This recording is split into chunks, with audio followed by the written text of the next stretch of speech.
Welcome to CCOT, the world's largest prison by capacity in El Salvador, which was constructed to imprison the highest profile criminals. Those who enter this prison are destined never to leave alive. There's no way out. How are you gonna come out of this? The reason why this small country of 6 million needs the largest prison is the gangs. Once dominating the country, these gangs faced a dramatic crackdown starting in March 2022. Under President Nayib Bukele's administration, over 70,000 individuals, about 2% of the country's adult population, were arrested within just 16 months. Buses transported thousands of chained gang members to CCOT in a tightly coordinated nighttime operation. Sitting one behind the other, heads lowered, they looked like a single mass. Surrounded by armed guards, none of them dared to resist commands. Their life has changed in a day. In this documentary, we will interview one of them, one of the most ruthless gang leaders, known by the nickname Psycho. 10 minutes. You only have 10 minutes. Built in 2022, this massive prison is made up of 8 separate modules spread over 410 acres of land. Each pair of modules is enclosed by 2 separate 3-meter-high walls with razor wire. The entire facility is surrounded by a towering 9-meter-high wall with a 3-meter-high electric fence carrying 15,000 volts. 19 watchtowers are ensuring nothing escapes notice. The entire design doesn't just prevent escape, it erases the very idea of it. Hello. Hello, we have permission from the presidency.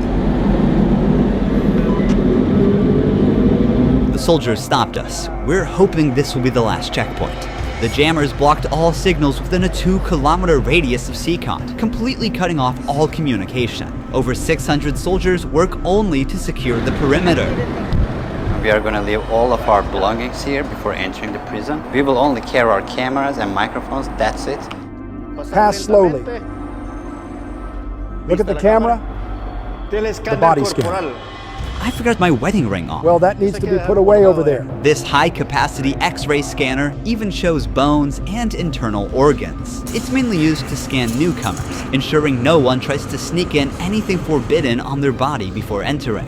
The inmates used to swallow some objects, or they would try to bring them in vaginally or anally. Micro SD memory cards, microchips, and not only that, even phone charges. Another thorough body search has been conducted. Take off your shoes. They even inspected inside our socks. It took us around 1 hour just to pass through security, even though we were invited as media after months of applying. Guards are wearing masks because they're doing a risky job here. So if they get identified, it might be riskier for them to go to town centers because these gangs, they have a lot of connections. So they have to keep their identity secret. Why don't you wear a mask? I have to talk to them face to face, looking them in the eye. They already know who I am. We're in the registration room. This area is for inmates only. When a criminal is captured on the street, they don't carry ID or give their real name. That's why their fingerprints and photographs are taken here to enroll in the system. Once they become a permanent part of CCOT, the inmates lose all contact with loved ones for the rest of their lives, as family visits are strictly forbidden. It's also important to note that a small number of innocent people were mistakenly imprisoned during the big crackdown. Because of the no-contact policy, their families have no idea where they are or if they are still alive. For some, this documentary could be their first chance to see a missing loved one. Before entering the modules where the inmates are, we visit the armory of the prison. This section is a must in case of possible riots, and these convicts are the most unsafe people on earth. The type of firearm we use is a T65 rifle, similar to the M16 rifle. We also have this other firearm, which is a 12-gauge shotgun. A Sig Sauer rifle allows us to maneuver in spaces that are too tight to move. Whenever criminals are arrested and dragged to the bus, various cuffs and chains are used to restrict their movements and minimize the risk of harm to officers. Has there ever been a riot? So far, there have been no escape attempts. We have the worst of the worst within criminal organizations here. The riot gear consists of a head protection, a face shield, neck protection, an anti-trauma vest, leg protectors, shin guards, and of course, a shield. Generally, in the prisons, we see inmates invent any kind of handmade weapon, like awls or knives. They are fully protected. You can see how he protects his feet. Since this prison is so large, we have to hop on this bus. We are entering the module area. To keep the country safe, 1,000 staff members work inside CCOT. It is impossible, but let's just imagine that an inmate get out of the fortress. These pebbles that you see are put here intentionally because when they walk on these pebbles, it works like an alarm system. It makes a noise, they cannot sneak away. Have they tried to escape? No. Could they try? Difficult, because they would have to go through a series of security rings. CCOT was built with its own infrastructure in an isolated area, including an electrical and sewage system to prevent external interference. In case of an electricity cut or water supply issue, the cisterns and power plants will maintain operations for up to a week. I'm so excited. We're gonna be face to face with the most dangerous criminals in the world. It is pretty tense. We are entering one of the modules now. You are seeing the third and fourth modules next to each other. An offender who enters one of these buildings never exits through these doors. In a few steps, we'll be surrounded by more than 2,500 inmates. It's like stepping in the middle of controlled chaos. This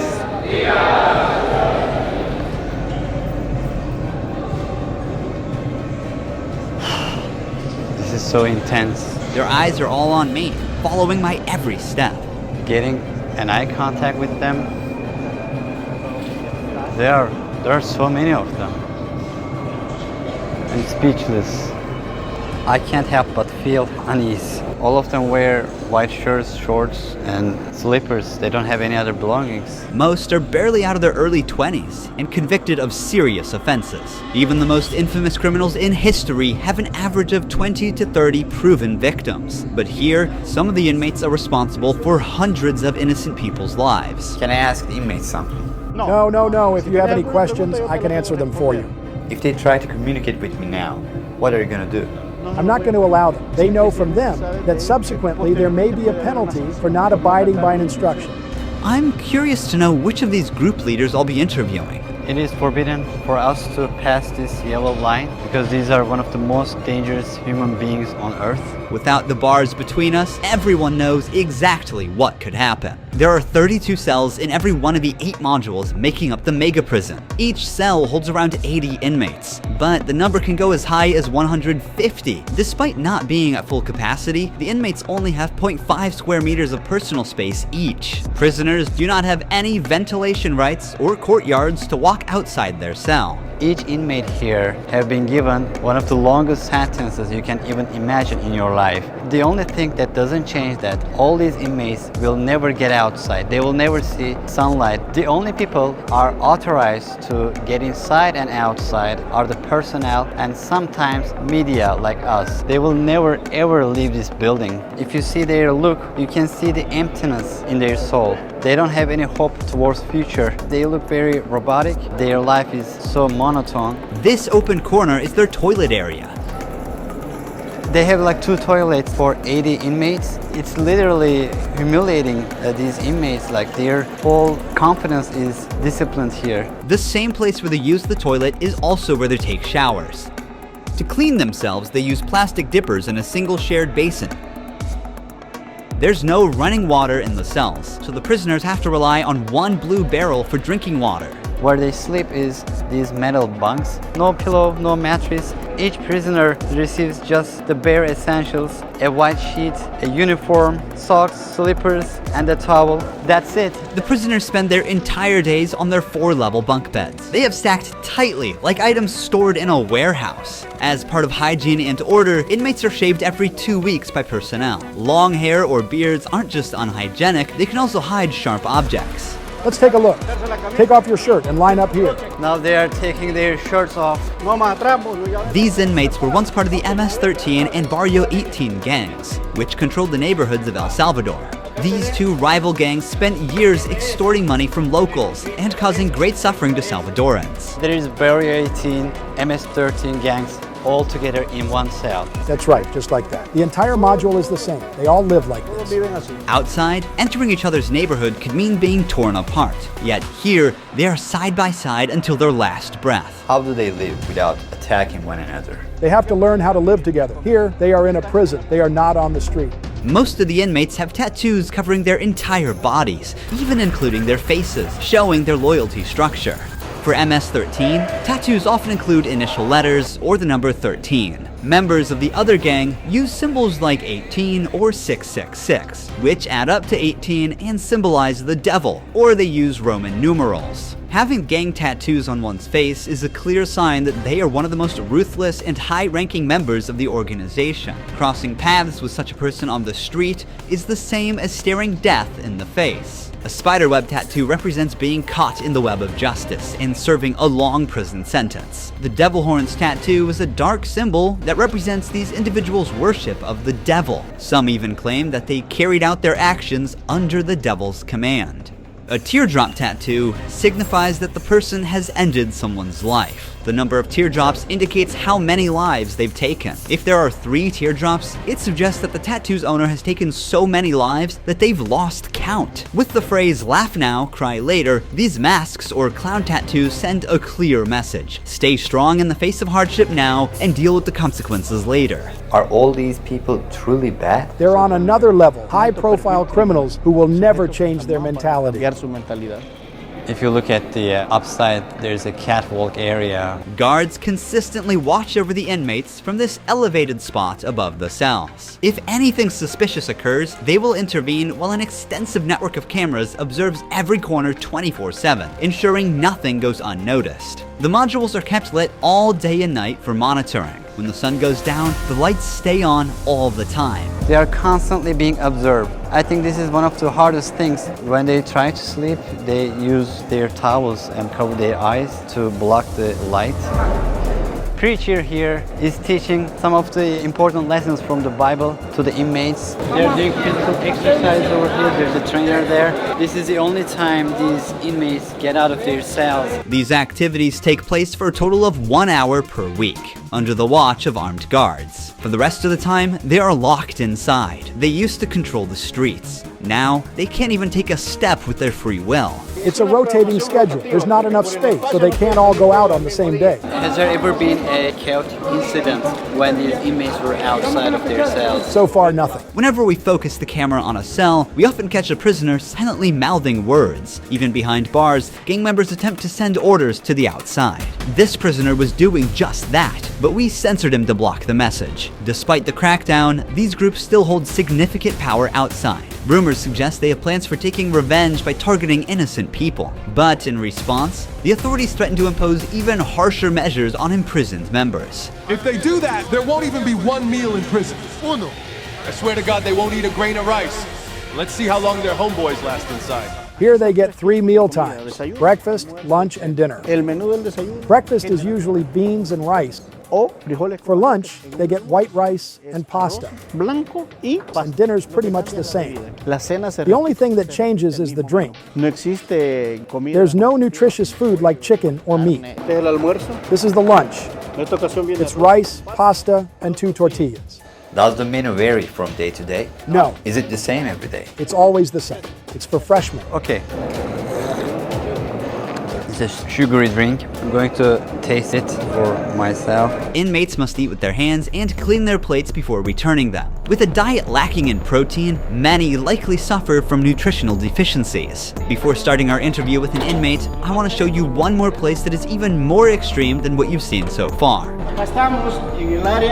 Here we are in the isolation cell area. If inmates break a rule, they can be sent to these isolation cells according to the legislation. The law gives me the right to keep the prisoners in isolation for up to 15 days. These cells have sealed doors. Through this grid, I can see them and identify who's inside. Aquí sirvo la alimentación y también utilizo este We espacio. serve food here, and we also use this space to put handcuffs on them before opening the door to move them from here to their cell.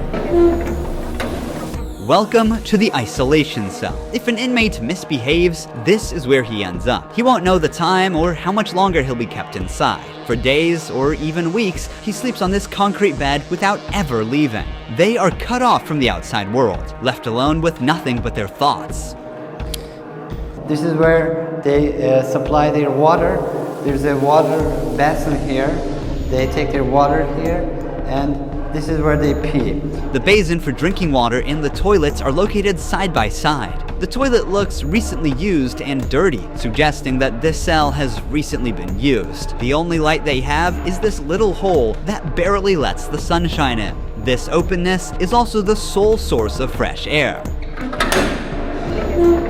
What is the most challenging thing about isolation room according to you? Inside, you don't even see your hands. So when someone is isolated, it is necessary for them to have something, a book, anything, to keep their mind clear. But here, they don't have access to any of that. No matter how tough a criminal is, this kind of isolation breaks them. This is necessary for the type of offenders that we have here. People who once played God by deciding who would live and who wouldn't live deserve the worst punishment. We don't show them mercy. They can ask for forgiveness, and may God forgive them. But here, justice must be served for so many victims, and it's the least they deserve. Now we're going to interview the inmate known as Psycho. He has a 34-year criminal history and has spent the last 25 years as a high-ranking member of an organization. 10 minutes. You only have 10 minutes. 12 guards are barely enough to ensure the safety around this inmate. Remove the mask. What is your name? My name is Marvin Ernesto Medrano Vasquez. How old are you? I'm 41 years old. You don't look 41. You look younger, like 35. That's a good thing that you told me because I feel old. Can I see your tattoos? I'm at 13. When did you join this crime organization? In 2004, but I started my criminal record since I was 11 years old. How did you first become involved? When somebody is born with just a mom and the mom is working, you look for the streets. You look for somebody to help you out. I said, well, my mom's poor, I need some shoes, I need some clothes, and I started robbing. Then I need a father figure because I didn't grow up with my father. And then I looked the group of gangs. Then I did a side, and I came right here to El Salvador, trying to change my life, but I seen that there were more gangs right here, and I started doing the same thing I did upstate, and I got locked up. I've always been one of them persons that wanted to accomplish the things that they put in their mind, and I accomplished everything I had to do right here. But I'm right here. This is how the devil pays the people. Is it true that to join this crime organization, you need to end someone's life? Yeah. But the first one must be one of